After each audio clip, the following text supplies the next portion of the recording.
India junction और मैं हूं आपके साथ यशस्वी। इस बार भाजपा 400 के पार ये नारा भले ही बीजेपी के मुंह से अच्छा लगता है, लेकिन छठे और सातवें चरण की पूर्वांचल की 27 सीटों में से 6 सीटें बीजेपी के लिए गले का फास बन सकती है। 2019 के लोकसभा चुनाव में बहुत कम वोटों के अंतर से ये सीटें बीजेपी ने हासिल की थी, लेकिन इस बार सीन कुछ बदला सा नजर आ रहा है और अगर इन 6 सीटों पर वोटर स्विंग करता है तो बीजेपी के लिए यहाँ के रास्ते कांटों भरे होंगे। क्या है बदलते समीकरण, दिखाएंगे हम आपको इंडिया जंक्शन के इस खास रिपोर्ट में 6 का 6। लोकसभा चुनाव अब अपने अंतिम चरण की ओर आगे बढ़ गया है। छठे चरण का मतदान हो चुका है और सातवें चरण की तैयारी भी पूरी हो चुकी है। 1 जून को सातवें चरण का मतदान भी होगा। ऐसे में पूर्वांचल की 27 सीटों को लेकर तमाम तरह के कयास अब लगने लगे हैं, लेकिन एक खबर बीजेपी को हैरान और परेशान कर रही है। आखिर वो खबर क्या है? इंडिया जंक्शन की इस रिपोर्ट में आज हम आपको ये दिखाएंगे भी और बताएंगे भी। दरअसल आखिरी चरण इसलिए भी काफ़ी अहम हो जाता है क्योंकि प्रधानमंत्री नरेंद्र मोदी की वाराणसी और सीएम योगी की गोरखपुर सीट भी इसी चरण में शामिल है। छठा चरण बीजेपी के लिए काफ़ी अहम था, तो वहीं सातवां चरण भी अब बीजेपी के लिए काफ़ी अहम होने वाला है, क्योंकि पिछली बार 2019 में पार्टी का प्रदर्शन यहां पर सबसे खराब रहा था। बीजेपी मिशन 80 का दावा कर रही है, लेकिन आखिरी के छठे चरण और सातवें चरण को मिलाकर ऐसी 6 सीटें हैं जिन पर पार्टी की सांसें अटकी हुई हैं। इन सीटों पर बहुत कम अंतर से पार्टी को जीत मिल पाई थी।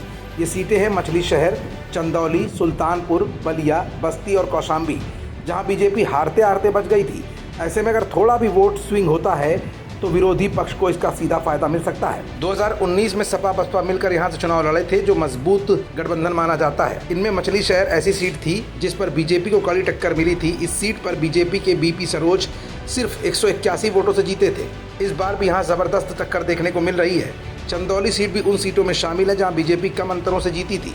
इस सीट पर बीजेपी के महेंद्र नाथ पांडे ने 13,959 वोटों से जीत हासिल की थी। बीजेपी ने इस बार भी उन्हीं पर दांव लगाया है, जबकि समाजवादी पार्टी की ओर से संजय चौहान की जगह वीरेंद्र सिंह को टिकट दिया गया है।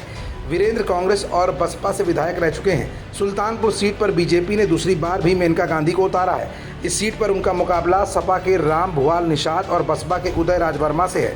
पिछली बार 2019 में मेनका गांधी यहाँ 14,526 वोटों के अंतर से जीत गई थी। बलिया सीट पर भी बीजेपी के वीरेंद्र सिंह 15,519 वोटों से जीते थे। इस बार भाजपा ने नीरज शेखर को चुनावी मैदान में उतारा है। बस्ती में बीजेपी के हरीश द्विवेदी को 30,354 वोटों के अंतर से जीत मिली थी। इस बार फिर वो मैदान में है। उनका मुकाबला समाजवादी पार्टी के राम प्रसाद चौधरी से हो रहा है। इस सीट पर कुर्मी और दलित वोटर्स खासी तादाद में हैं। कौशाम्बी सीट पर बीजेपी को 38,722 वोटों के अंतर से जीत मिली थी। इस बार भी बीजेपी ने विनोद सोनकर को टिकट दिया है, जबकि सपा के इंद्रजीत सरोज के बेटे पुष्पेंद्र सरोज को उम्मीदवार बनाया गया है।